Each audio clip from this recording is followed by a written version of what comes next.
They forced him into marriage as a punishment. But what they thought would humiliate him instead began to unravel everything he had built to protect his own heart. I remember the day like a bruise you keep feeling long after it's healed. It was 1905 on the plateau where the bell of Santa Cruz could be heard on thin, windless mornings, calling the town to mass or to gossip. Carlos had lived in that house for 6 years after the fever took his wife.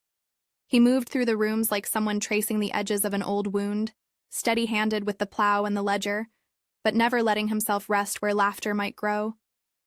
Folks said he kept the house shut to keep the memory safe. Others said he kept it shut because he had nothing left to give. Either way, the parish and the neighbors decided they could not leave things as they were.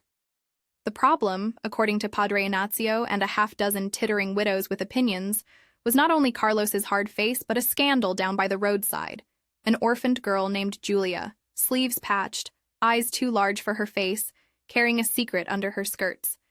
She had wandered into the village weeks before, spoken to the sacristan for shelter, and when her condition showed, the question of honor came up like a stone that had to be turned.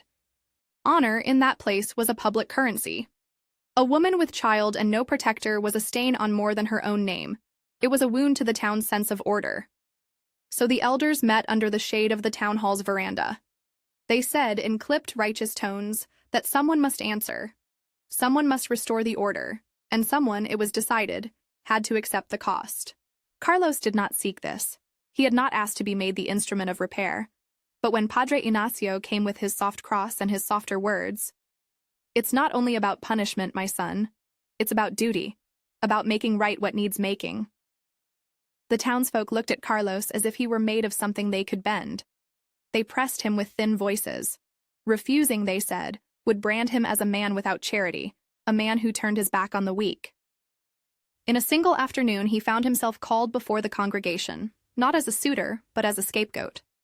They arranged a marriage, and they spoke of it openly as a remedy, as a chastisement, as a moral tidy-up.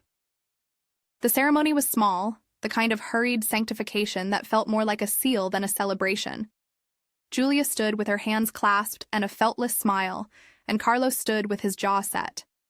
Padre Ignacio read the words a little too loudly. People brought casseroles afterward and said in half apologies, "It will be good for both of you." As if good could be decreed like law. No one asked what either of them wanted. The sense was that the village had done justice. Carlos walked home with a knot under his ribs, and Julia walked behind him with her hat pinned low. At first, the house took the marriage like a storm hammering at a shutter. Rooms that had breathed silence now had the weight of 2 silences. Julia moved through the kitchen with a careful efficiency, sweeping cobwebs from corners Carlos had taught himself to accept.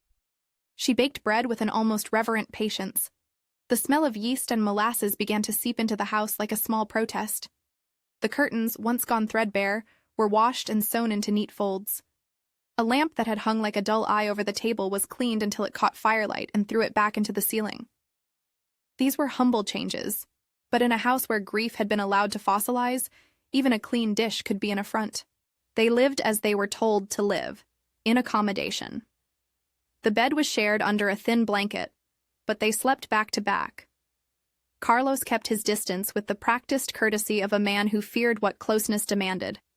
He gave orders about the fields, about the bread, about where on the shelf a particular jar should be kept, as if he could measure affection out in ounces of housekeeping. Julia obeyed, and in the obedience there was neither bitterness nor triumph, only a careful tending, as if she were trying to coax life from a wintered root. The village watched. Neighbors came by with soft questions and softer congratulations.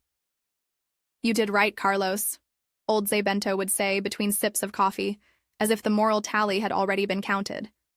But between the measured looks and the casseroles, there were moments when Julia's hands trembled picking up a bowl. She wore, beneath her plain dress, a secret that made her movements less steady. Her belly was beginning to swell. She did not speak of it at first. Shame does that in small towns. It turns a person into a husk of caution. She bent low over the work and kept her eyes on her hands, and when a child asked the name of the one in her womb, she would only smile and say, "We will see." Carlos had not known then. He had seen the light beneath the curtains change, the way the house softened in color, but he was still the sort of man who mistook things for what he needed them to be. If I may be honest, And I always try to be with these stories. There was a cruelty to how people watched a life in progress. They thought themselves righteous. They thought themselves right to take the easy answer. They did not see in the girl washing the pans a human heart beating in secret. They saw a problem solved. There is a moment in every forced thing when the truth insists on being acknowledged. For them, that moment came in late afternoon, when the sky was an old copper pan and the house smelled of fried onions and wood smoke. Julia was carrying a basket of linens up the stairs, humming a tune she had heard the barber hum the week before, when the world slipped under her. 1 step, 2 steps, a sudden blackness at the edges of her sight, and then she fell, the basket clattering across the floorboards like too many small accusations. Carlos found her there, face down on the rug, breath coming shallow, and for the first time since the marriage he did not think of propriety or of the town's judgment. He thought of the time he'd come home to find his wife gone and his sunless dinner untouched, of the long nights pulling weeds and listening to the house settle like an old man in a chair. He felt something like panic, not because she was his wife on paper, but because there was a life in the room that might be broken if he delayed. They carried Julia to the bed. Her cheeks were cool as river stones. When the neighbors arrived, because news moves swifter in a village than it does in a city, they put their hands over their mouths. "It's the child," whispered Dona Benta, who came with a shawl and small glass bottles with herbs floating at the bottom. "We must see. It could be the fever. It could be shock." Dona Benta had the look of a woman who had swallowed the countryside's aches and kept them for years. She had been a midwife and a healer in that valley longer than most knew how to stand straight. Her fingers were practical and kind. She checked the girl's pulse, touched Julia's stomach as if measuring a secret by touch. She shook her head, not in despair, but with the gravity of someone who had seen too many things to be astonished. "She's with child," she said plainly. No one in the room seemed surprised. It was as if words had been waiting for this confirmation to rustle free of their lips. Carlos stared at Julia, at the pale curve of her cheek, and something in him that had been trained for distance loosened its clamp. He felt a question he had not asked himself before rise in his chest. What does a man do with a life that needs him? When Carlos spoke, and he often spoke sparingly, his voice carried the weight of lands plowed and promises kept. "How long?" he asked. Dona Benta folded the corner of her kerchief and said, "Perhaps 4 months. She has been keeping it hidden. Afraid, likely. People say too much when they are afraid." There was a ripple of chastened sympathy from the kitchen doorway. Natiana, who had come with a tin cup and her own share of troubles, pressed her hand to her mouth. "Poor thing," she said softly. There was no blame in her tone, only the low, polite pity townspeople reserve for lives that have fallen off the map. Carlos sat on the edge of the bed in an unaccustomed hush.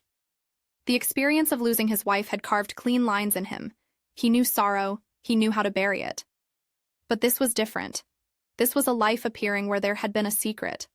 A life that would ask of him things he had spent years protecting himself from. The gift of responsibility, the cost of tenderness. He did not flinch away. That surprise is what this story turns on. He could have turned the house into a place of instructions.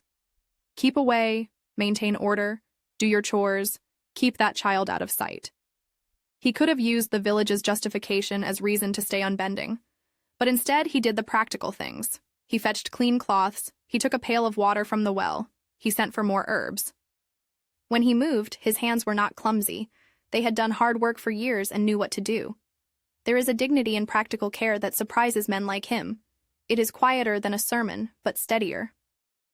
When Julia woke, pale and embarrassed and with the fog of shame still clinging, she met his eyes and saw no scorn there.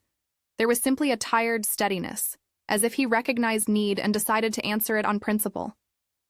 "Thank you," she whispered, and it was a small thing, but then again, in a house of 2 silences, it felt like a lighthouse turning on. In the days that followed, life in the house found an odd rhythm. Julia kept her secret as long as she could, wearing looser skirts, cooking soups that would settle heavy in the belly like promises. She sewed tiny garments in the evenings by lamplight, fingers weary, and placed them in a drawer as if making an altar of hope. Carlos, who never complimented a thing he loved because love had become dangerous, found ways to help. Mending a tear on a dress, repairing the kitchen chair with a careful knot, leaving her a mug of tea by the bed. These were small acts, almost mechanical on the surface, but they began to erode the cold architecture of their life together. There is a particular quiet I remember in those mornings, when the farm was still, and the roosters were only beginning their tentative calls. Carlos would sit on the back stoop with the coffee steaming in his hands, and Julia would bring out a loaf she'd baked and set it between them like a treaty.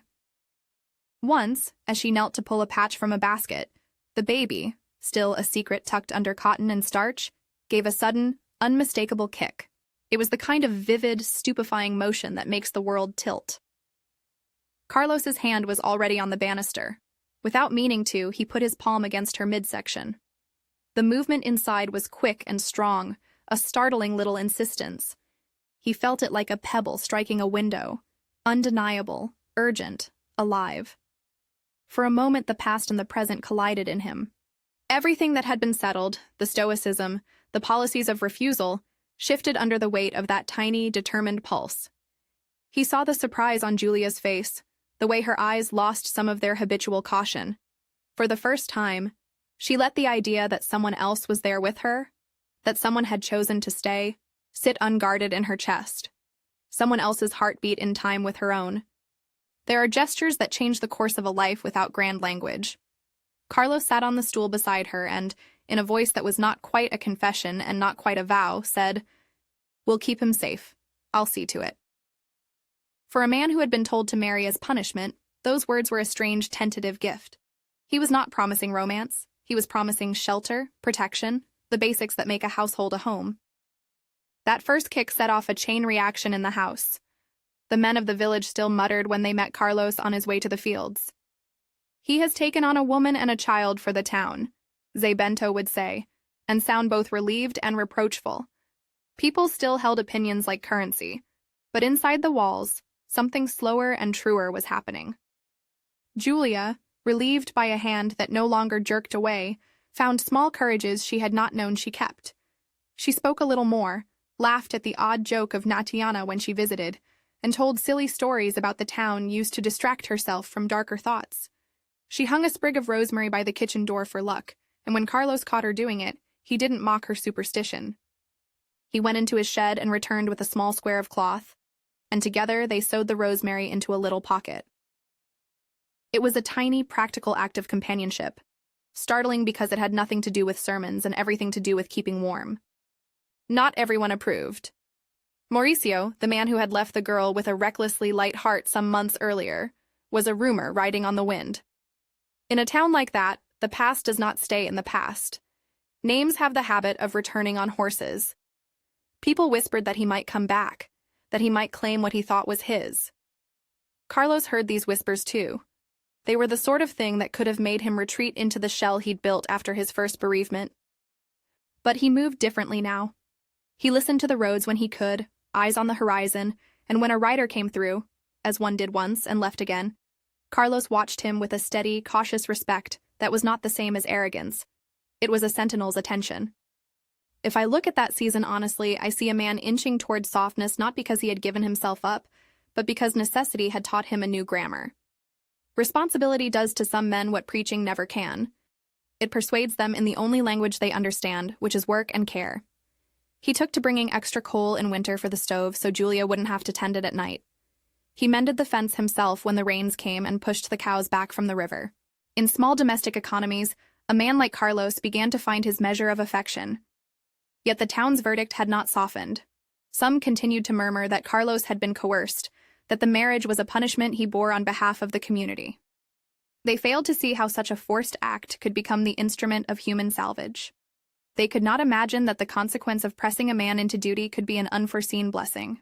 And perhaps that is the point. Sometimes what is done out of compulsion forces us to meet the obligations of our better natures. One evening, as the first heat of summer ebbed into a cooler sky and the fireflies began their slow, timid light, someone knocked on the gate. The sound was a small thing, but in that house it sounded like possibility. Carlos opened the door and found Nadiana on the step, eyes bright with news and gossip in equal measure. "There's talk," she said without preamble. "They say a man from the city was seen at the inn, tall, with a coat that smells of new leather. Some say he asked for directions. Some say he asked for the way back to you-know-whose road. Carlos did not ask her to explain. The name, unspoken, hung in the air like a challenge. He felt the old grooves of anger and old grief stir in him, not the grief that had created the shell, but the protective flame that might yet flare. He closed the door quietly and went to his chair by the hearth. For a long while he did not speak. He sat with a cup of coffee growing cold in his hands and thought of the kick he'd felt months before, the patchwork of garments in the drawer, the steady presence of a woman who had been forced into a marriage that was supposed to punish him. He thought of how things that are coerced sometimes demand from us a kind of nobility we never intended to yield. "Lord," he said aloud, not in sermonize nor in performance, but in the bare language of a man who had been made to face things larger than his pride, "give me strength to do right by what is here. Give me the courage to stand when the past comes like a storm." It was a simple, short prayer, and Donna Benta would later say it was the sound of a man waking to his better self. Julia, who had been listening quietly from the doorway, came and stood close enough for him to feel the warmth of her body. "If he comes," she said, and there was no fear in her voice, only a quiet steadiness she did not yet have the language to name. "What will we do?" Carlos looked at her then, and for the first time in months he did not answer with orders. He took a breath, and the words that came were low and careful. "We will be ready," he said. "We will tell the truth. We'll keep him safe here." He did not say the things that often rage in such moments, threats that make men feel larger in the eyes of others. He did not roar or claim dominion in the old style. He simply spoke plainly, like a man who had been put in a position he never wanted and had decided to meet it with the only resources he had: steadiness, work, and a slow-growing tenderness. And still, even as he said those words, I could see the village watching. The church bell kept time with the seasons, and the gossip kept time with the comings and goings of men. The fact that they had forced him into marriage had been their judgment. The fact that he was answering in care would, in time, give them something else to talk about. Would they ever see that what they called punishment had become a crucible for something better? Would they ever understand that a man can be made kinder by obligation, and that obligation can lead to love? There is a cruelty to hope in a town. People distrust it. They will call it foolishness or sentimental softness. But hope has its own stubbornness. It takes root in careful acts: mending a coat, setting an extra plate, learning to lay a sleeping child in his arms without flinching. And when the little life inside Julia grew larger still, when the breadth of her shape announced itself to those who watched closely, the town's whispering turned to talk, and talk to a louder, sharper curiosity. The first time Carlos felt the child move and did not pull his hand away, someone at the market saw and told someone else. The jars of gossip after that bubbled like a stew left to simmer. People began to nod at him in a different way. Not with the small sympathy of the parish, but with a wary respect that says, he has taken something on. What they could not calculate was how much taking on would ask of him. Taking on a child asked for sleepless nights, for decisions made with someone else's welfare in mind. In a way, it asked him to surrender the last fortress of his solitude. One late afternoon, as the harvest had been brought in and the fields smelled of cut straw, a rider came over the ridge and stopped at the gate. He was not the sort of man the town did not notice. Tall, a coat that looked new enough to sting the eyes, and boots that bore the dust of roads beyond the valley. He asked for the house of Carlos, and when Carlos came to the gate, the man's eyes flicked quickly over the yard and then fixed on Carlos with a look that was equal parts curiosity and calculation. "Is this your place?" the rider asked. He had a voice that was neither kind nor cruel, only capital C certain. In his satchel were papers, but what concerned Carlos then was not paper, but the sense of a past making the long return. Carlos replied quietly, "It is. What do you want?" The rider hesitated, then said the name we had all feared. "Mauricio," he called, as if the name carried the rest of the sentence. At that moment, the air seemed to change. Something in the bones of the valley shifted, like the earth turning toward a storm. Julia, who had come to the gate without noise, stood behind Carlos and felt the world narrow to a single question. Would this man claim what he had left behind? Would he demand his child? Carlos did not move like a man set aflame by jealousy. He moved like a man who had learned the language of hard choices.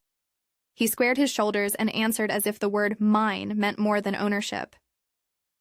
"If he is here to make a claim," Carlos said, steady and slow, "he will find us ready. This is our house. We will not be moved from what we care for." The rider's eyes sharpened, and the village watched from behind their curtains. In that moment, a forced marriage, a thing someone had thought would punish a man by tying him to an unwanted duty, crystallized into something more complicated. It was a test, yes, but not for Carlos alone. It was a test of the town's idea of justice, of the truth that responsibility does not always arrive in gentle ways. The forced joining of two lives had set in motion a sequence of choices neither could have predicted. When the rider rode off, his horse's hooves a thin drumbeat on the road, there was no immediate resolution. The threat of Mauricio's return hung in the air like a storm cloud. We had not yet reached the point where words would be exchanged at the gate, where threats would be flung like stones, or where honor would be declared with fists. That would come, and when it did, it would pull the house apart and demand the kind of courage men and women pretend never to have. For now, the house settled into a fragile peace. Julia pulled the curtains tighter against the sun, and Carlos repaired a loose hinge in the stable with hands that trembled just once and then steadied. At night, when the house creaked and the wind pushed at the panes, Carlos would find himself standing at the doorway of the child's chamber, fingers resting on the small clothing in the drawer, and whispering that old human plea, "Lord, help us keep this child safe. Help me to be brave in ways I am not yet brave." It was not heroism as the ballads sing. There was no gilded sacrifice, no dramatic renunciation. It was a slow, unadorned becoming. And yet even in those unadorned acts, something remarkable was beginning. A man who had been forced into a union as punishment was learning, by work and by small mercies, to be the kind of protector a child could depend on. The village will not always tell you that these things begin quietly. They prefer thunder and fireworks. But life more often rearranges itself in the measured folding of cloth, the patching of socks, the lighting of a lamp when night comes early. It is in those simple attentions that the heart learns new routes. As the nights shortened and the child within Julia grew, the house filled with a kind of expectant hush. People from the village offered advice in thick strands, what herbs to boil, which midwife to summon, what prayers to whisper. Some of it was superstition. Some of it was practical. But under almost all of it was that old thread of community. When something grows in one house, an entire place leans in to watch. I tell you all this because the turning point in these stories is seldom a single shout or a single flash of courage.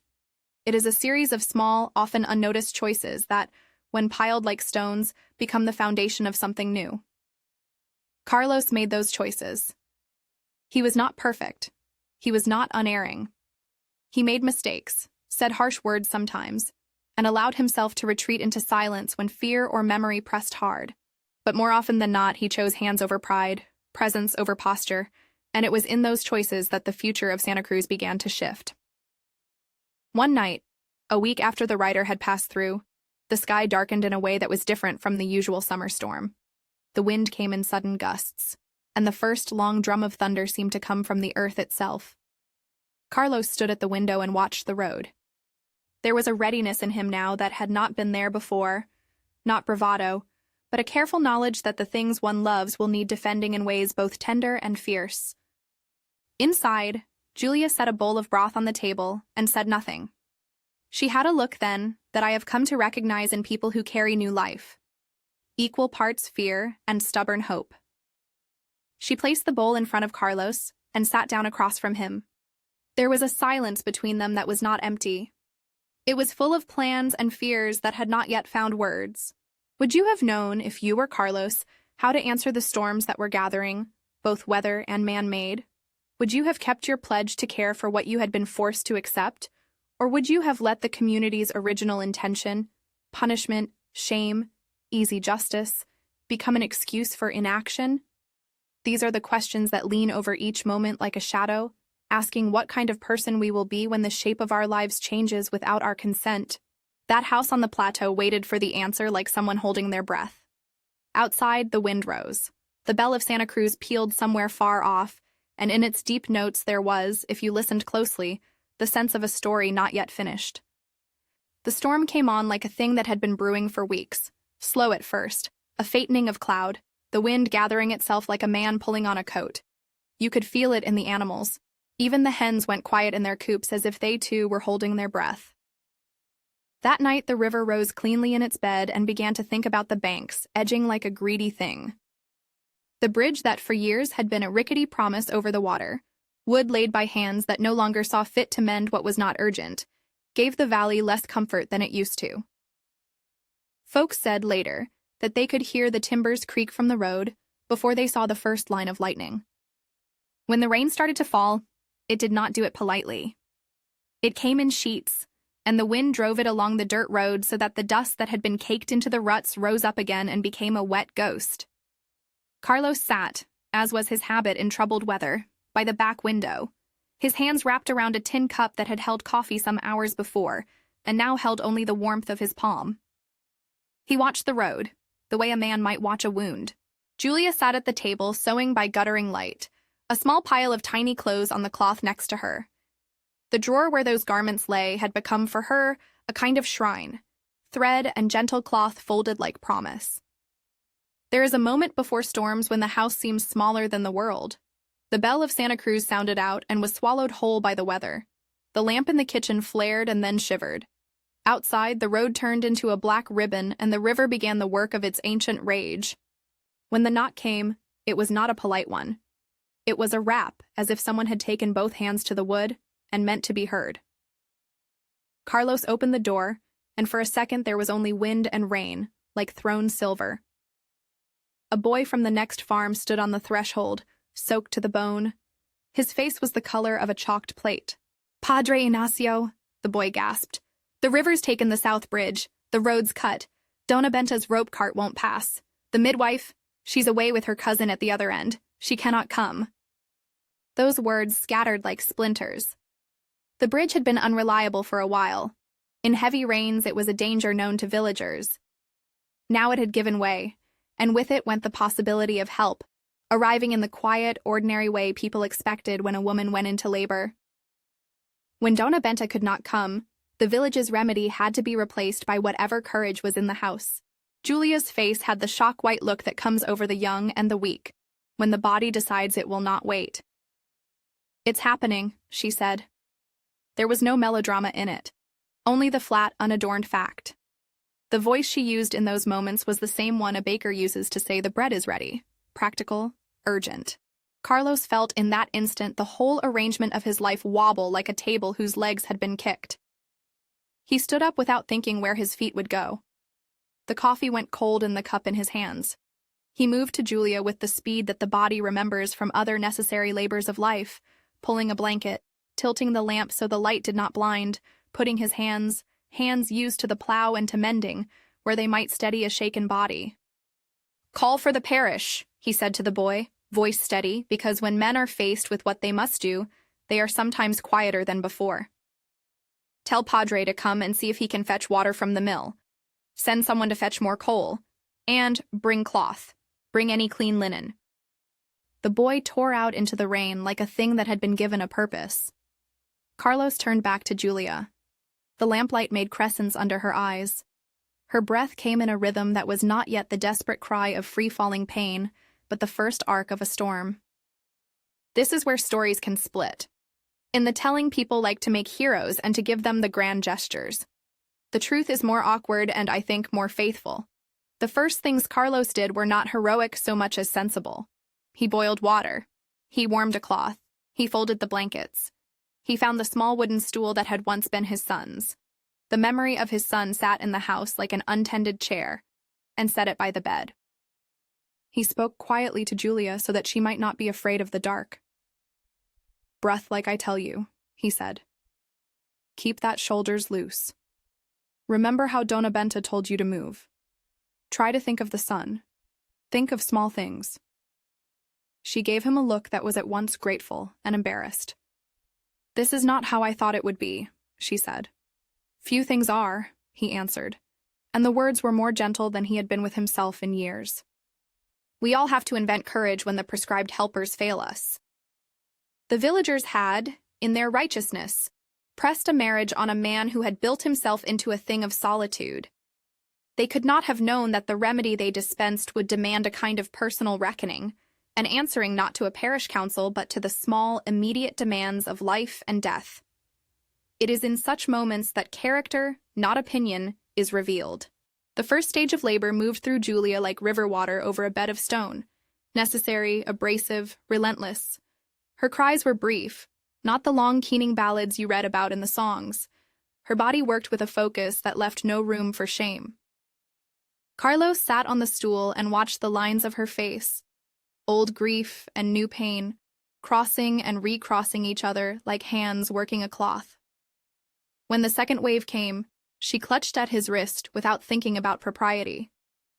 The man who had been made the receptacle of punishment felt the weight of that small human trust like something sharpened. "Is she calling?" he asked now and then, and when she nodded, he fumbled for the herbs Dona Benta had left, the little glass vials that smell like a country storeroom, sage, rosemary, some bitter root for the pains. He brewed them as well as he could and laid them by her. He washed his hands in the basin and tried to remember the instructions that had been told in kitchens and porches for years. When the moment came for the child to be born, the thunder fell like applause gone wrong. The rain beat on the roof, and the river's sound was a steady, low drum. Lugo, the farmhand, burst in through the door carrying a kerchief. He had mud up to his knees and the smell of wet earth about him.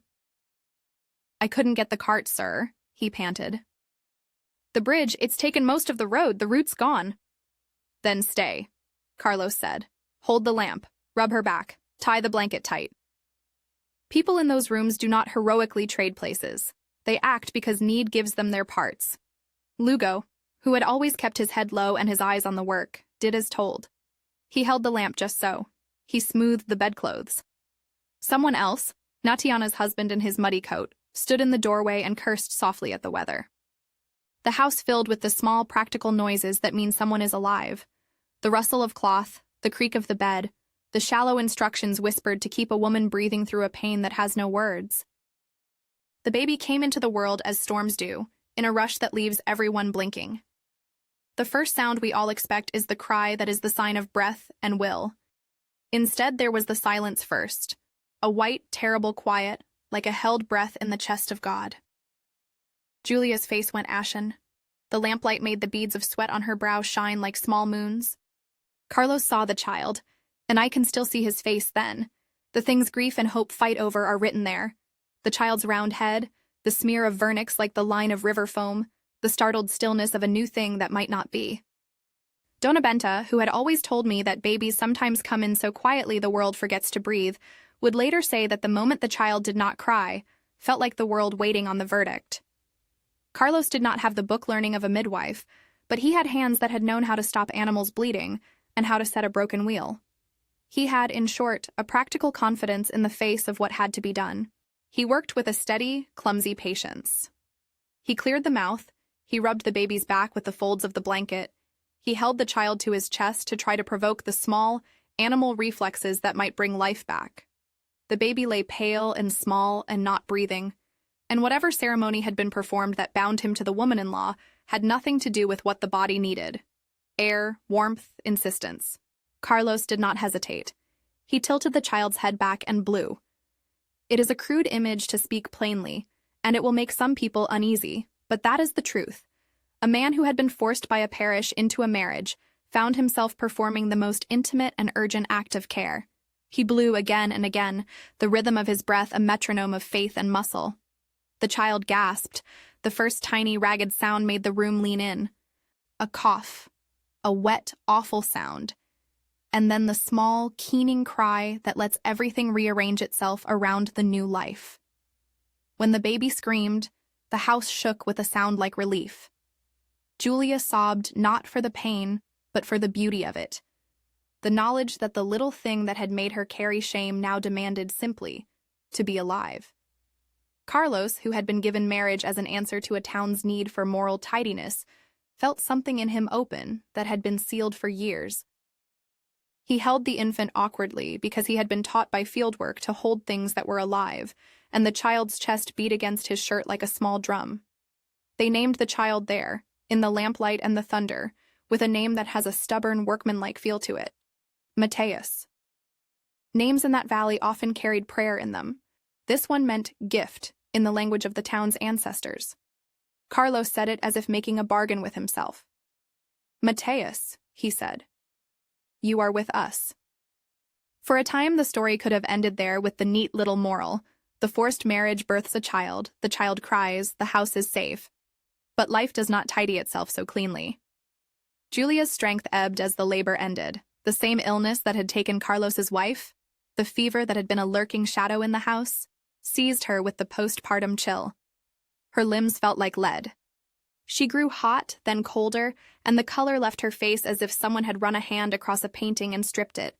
Carlos, who had been brave enough to force air into a newborn, now had to confront the thin, terrible business of not knowing how to keep the woman who had become the center of his new life from slipping away.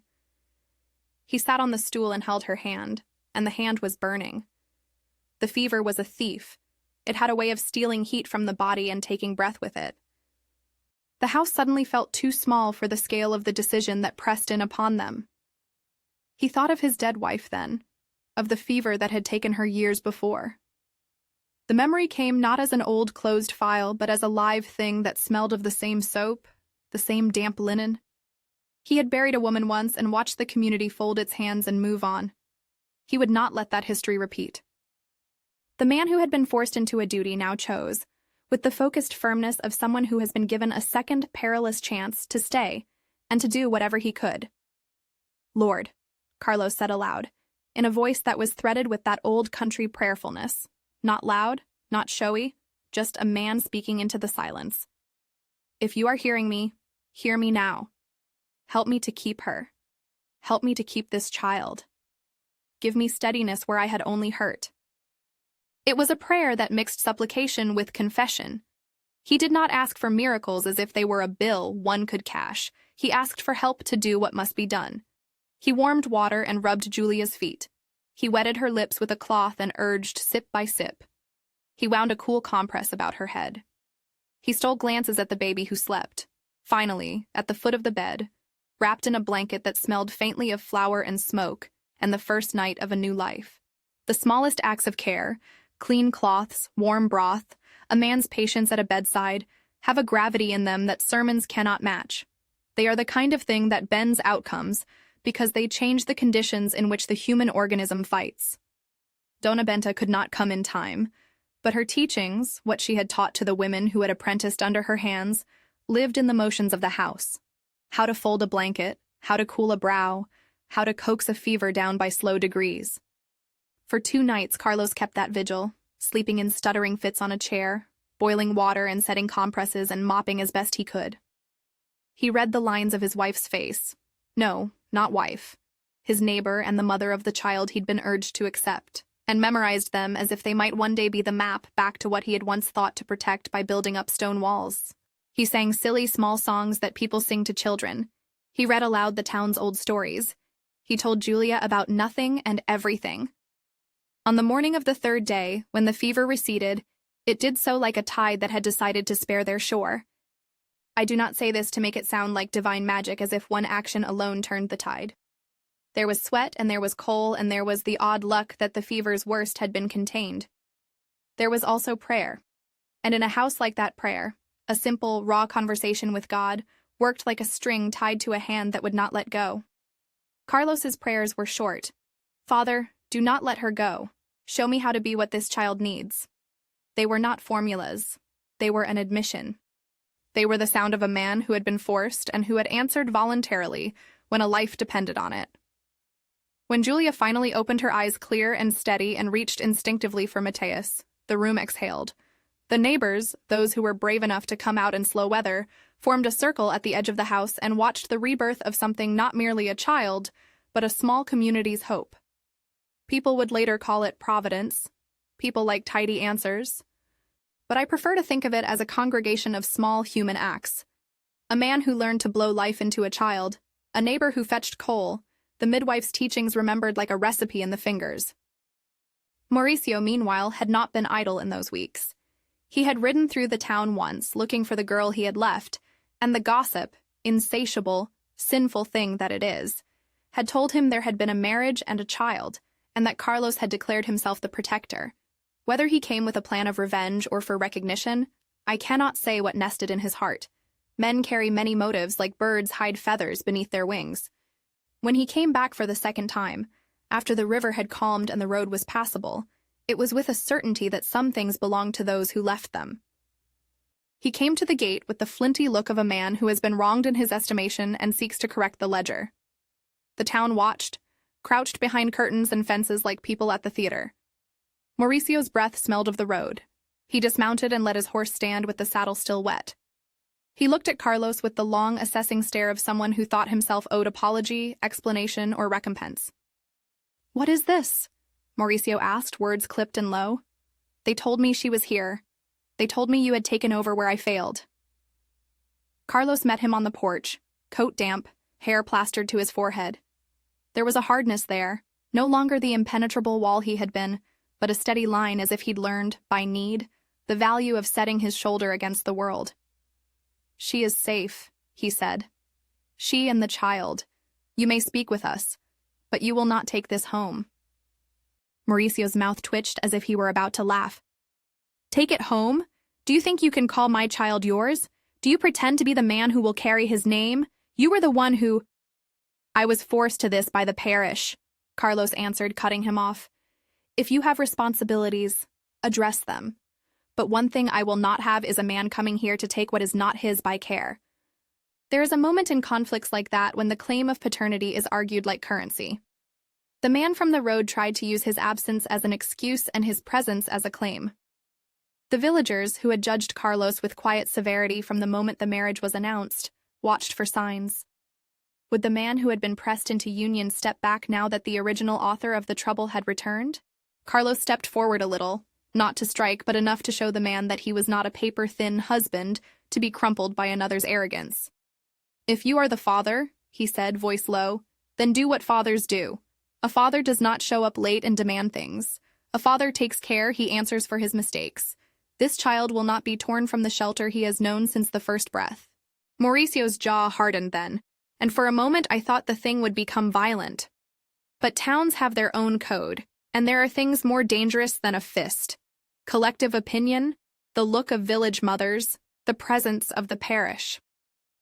Mauricio's eyes flicked to the doorway where Natiana stood, and to the stoop where Zé Bento had planted himself as if he were the first branch of judgment.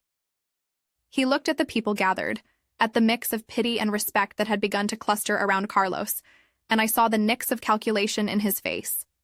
A man like Mauricio can be stopped by shame or by the cost of cause. He is seldom wiser by feeling alone. "Then what do you propose?" Mauricio spat. "You call him yours? You will carry his name?" Carlos did not answer with bravado. He answered with a simple, irrevocable thing. "Yes, he is ours. We will raise him. If you have something to say it in the council, but you will not carry him away. Not while I breathe." Words like that in the field are like staking a claim with a stake of bone and stone. Mauricio, either shamed by the depth of the claim or deterred by the weight of the town's watchful eyes, did not force the issue. He rode away then, not with the daring swagger of a man victorious, but with a slouch that said he had been counted out for now. People spoke later, in the hush that follows such moments, about how the town's pressure had forced Carlos into the marriage, but it was Carlos's own choices in the heat of crisis, his evident care for Julia, his steady actions at the child's first gasp, that set the ledger in a different column. In the days that followed the threatened return, Carlos began to act in public in a different register. He would bring Mateus to the porch and let the world see him, feed him, bathe him, hold him with the clumsy tenderness of a man who had been taught teach by doing. He mended fences and patched roofs, and in small, ordinary ways, he made himself the kind of husband and father the town could not easily ridicule. There is a power in consistency. It is not flashy. It is the shape of bricks laid one by one until a house stands. People began to nod at him with a respect that no longer only measured his stunt as punishment. They saw the outcome of duty becoming devotion. Some of them, those who had been loudest in their claims of moral neatness, gazed as if puzzled by how a forced thing had turned tender. There was more to come. A name, after all, is meaningless without a public recognition. On a Sunday when the bell of Santa Cruz was unusually clear, and the air had that washed smell storms give to a place, Padre Ignacio came by the house with his cassock still damp from the rain. He had seen what had passed. He had heard the woman he refused to ignore, the man who had been pressed into union and then responded with steady human courage. He stood in the doorway, hat in hand, and looked at Carlos. "Your name has been on the lips of the parish," he said, in the soft, corrective voice he'd always used. "It seems fitting that you bring the boy before God, not to erase what was forced, some things one cannot dishonor, but to acknowledge that duty has been made into blessing. If you wish, I will baptize Mateus this Sunday." Carlos looked at the child sleeping in the small cradle and at Julia, who smiled faintly from the chair, still not pretensions of joy, but the quiet, deep gratitude of one who had been kept. "Yes," he said simply, "we will come." The ceremony was modest in the little church, the stone floor cool underfoot, candles guttering softly, sun slanting through colored glass. The parish came because when something human changes in their valley, they come to witness it. Padre Ignacio spoke of responsibility and mercy in words that did not plaster over the awkward truth that the marriage had been arranged under the parish's authority. He asked Carlos, in the low voice of a man making vows he knew would be heavy, if he would take this child as his own.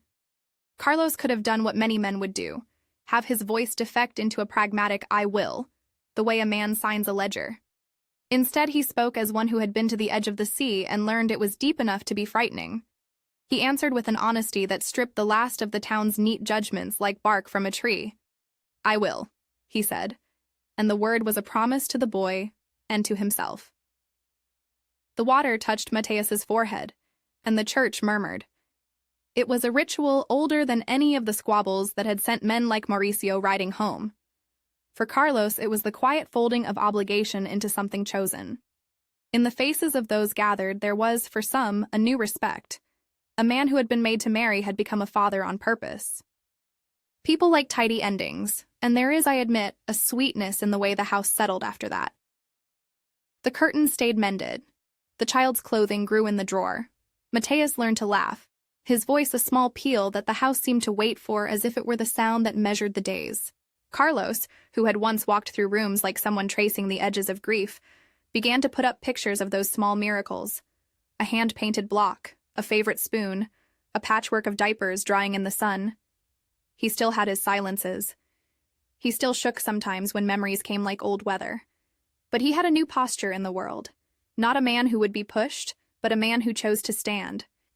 As for Mauricio, I will tell you plainly, he did not return to demand the child. Whether he felt shame or whether some other town's folly took his attention, he moved on as men sometimes do. The cost of fighting a man who now had the town's eye upon him was too steep. In time, children would talk at the well of the day Mauricio had been seen at the gate, and the description would get softer as if the community needed the story to show how their own had been transformed by a thing they had once intended as punishment. I think the lasting part of this, what I like to remind people when I tell this tale on my porch, is not the sermon the parish preached, or the way the council thought they had put a man in his place. It is in the quiet, the choices that followed the making of the marriage. Carlos learned tenderness not because orders made him obey, but because the things he had been forced into required him to become something else. Responsibility, taken up without complaint, done day after day, had a sanctifying effect on him. That is not a theological formula. It is simply what I watched, a man doing small mercies until his heart changed its shape. There was one evening some years on that I carry in my chest like a coin. Mateus was about 5 then, a boy with his father's stubborn brow but his mother's eyes. He had been playing by the fence and came in with scraped knees and a laugh. Carlos, stooped and older with lines like furrows at his eyes, took the boy in his arms and kissed the top of his head. Julia stood in the kitchen doorway, tired from a long day's work but smiling in a way that had nothing to do with being contented and everything to do with being grateful. The house smelled of stew and sun-warm bread. "Do you remember when they forced you into that marriage?" I asked Carlos once, when the boy was asleep, and the house had made that comforting little noise of a place that knows its people. He looked at me, and there was a softness that had not been there before. No arrogance, no attempt at moral superiority. "They thought they were punishing me," he said, voice low. "They thought they were giving me a debt to pay. Instead, they gave me a son I would have had no right to call mine, and a woman who taught me how to be gentle. I would not trade that punishment. It would be a lie to say everything was blissful. There were days of quarrel and of tiredness, and of the sort of petty injuries that lie in every household. There were people in the village who never entirely forgave the arrangement, but the house on the plateau had changed in a way that would outlast small resentments.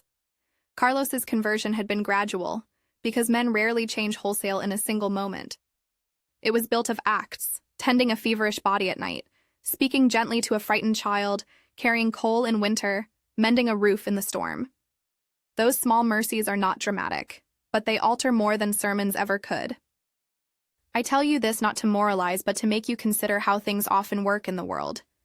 The parish forced a man into a marriage as a sort of punishment, some great social tidy-up, but punishments can be strangely generous. They can force people into encounters with life that expose them to duties they otherwise might avoid. When someone takes up those duties with the courage to stay, the outcome can be a restoration none of us had foreseen. That does not make the initial coercion right.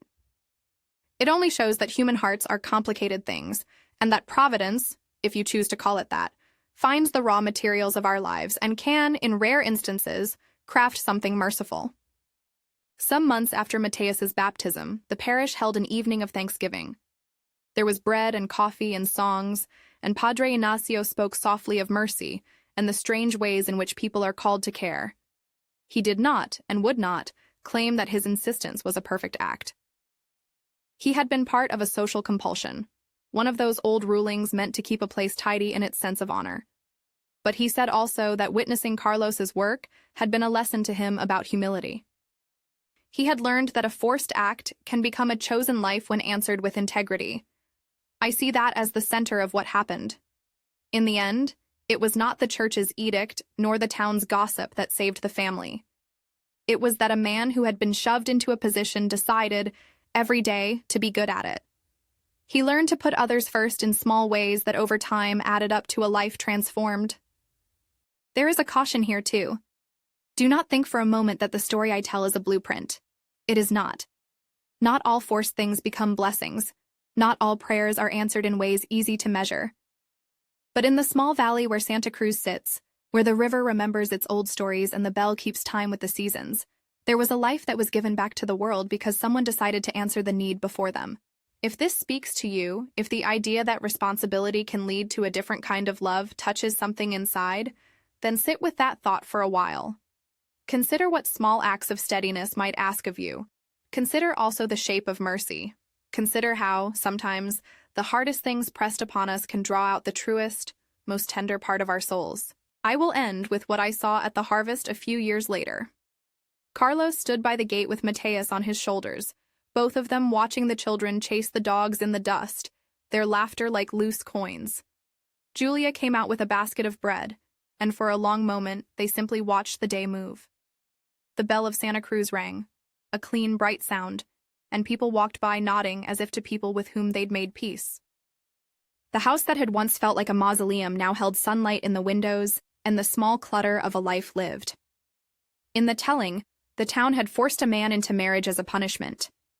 In the living, the man answered with care and prayer and work, and in doing so he became not what they intended, but the kind of man the child could call father.